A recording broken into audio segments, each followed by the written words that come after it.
Today on Running to Him. There is a time when compromise is good. Trust God to tell you when.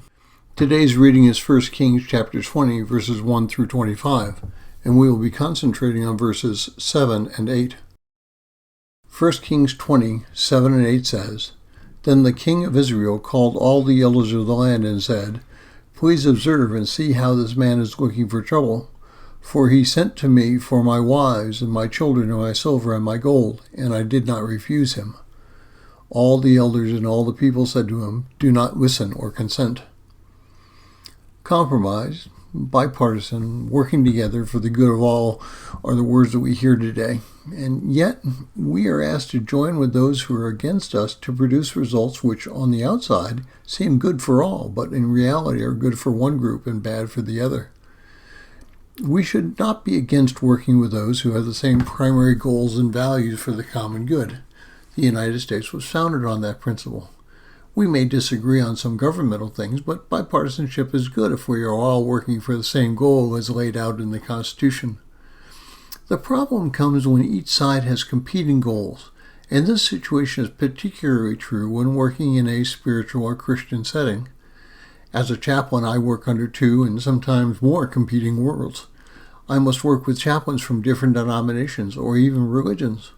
On the other hand, I must also work under my denominational endorser, in my case, the North American Mission Board of the Southern Baptists.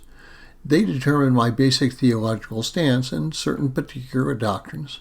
I cannot compromise those without losing my endorsement. Ahab had a problem. He first agreed to Ben-Hadad's demands, but when he approached the elders, which he should have done in the first place, they told him not to submit to the king's demands. We Christians are in a similar situation today. Many are demanding, even in conservative circles, that we bow to the pressure of society so we can all get along.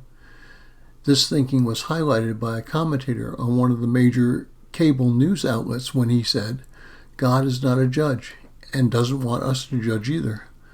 I doubt if he is a great student of the Bible or church history. There are many times when God has judged and told us to judge in the Old Testament and New Testaments. Most of the time, the scriptures teach that we are not to ally ourselves with those who are not believers. When that joining is allowed, it is never on a theological basis, but always on a political one. Even then, that joining is very limited and very short term. It is challenging to live in a world that is becoming more hostile to biblical truth. Therefore, we must be careful where and how we choose our fights and tell people we cannot participate, but allow them their choice. For this reason, we must have a good grasp of the Scriptures and church history. The Scriptures give us the principles with which we are to live. Church history and Old Testament history shows us how to work within the confines of those principles. We must look to God for guidance when we are not clear in our position or action. James tells us that if we lack wisdom, we should ask. See James 1:5. And while this context is when we are in trials, the principle follows throughout our lives. Thank you for listening. We pray that today's devotion was meaningful to you. We would love to hear from you. You can use either Facebook or YouTube to like, subscribe, share, and tell others about us. If you would like to contact us, you can reach me at phineasjacobus@runningtohim.net.